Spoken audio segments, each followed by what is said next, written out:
साथियों, जैसा कि आप जानते हैं, फिक्शन और कहानी इसमें दिलचस्पी हमेशा ही सबकी रही है।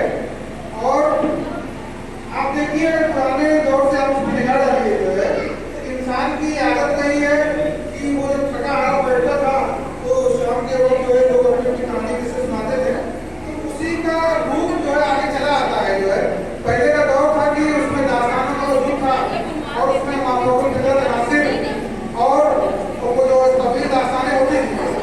उसके बाद फिर दौर आया नावल का, और उसके बाद 1936 में तहरीक की बुनियाद पड़ी, तो वहाँ से मुंशी प्रेमचंद का दौर शुरू होता है।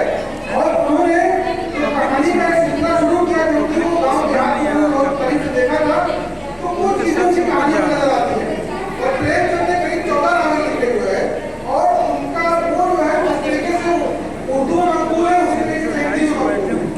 और उन्हीं को रिवायत को आगे बढ़ाते हुए जो सादत मंटू थे या राजेंद्र सिंह बेदी थे या असमत चौथाई थी, तो इन्हीं सारी चीजों का एक मजमूआ हम जो है कि रामलाल में देखते हैं। और इनके जो लिखने का अंदाज था वो मुनफरिद था, और वो जो है खासकर जो उनके जो मौजू थे वो हमें चौंकाते हैं। जब उसको पढ़ते हैं तो अजीब सा लगता है कि अजीब, जब उसकी कहानियों को पढ़ते हैं तो हम उसके जो है उसी कहानियों का एक किरदार हम बन जाते हैं।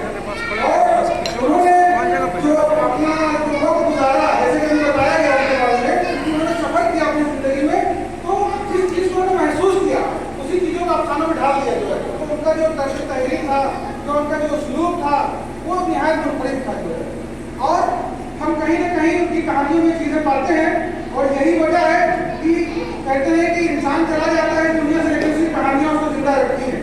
और हम उन्हें जब उनकी कहानियों को पढ़ते हैं तो उनके बारे में पढ़ते हैं और उसके ऊपर गौर करते हैं। यही वजह है कि आज हम उनको याद कर रहे हैं, और वक्त काफ़ी गुजर चुका है, तो बहुत ही मतलब अच्छी बात हुई है। बहुत सारी चीज़ें हमारी नॉलेज में आई, जानकारी में आई। जो है और आप लोग यहाँ तशरीफ लाए, आप लोगों का बहुत बहुत शुक्रिया।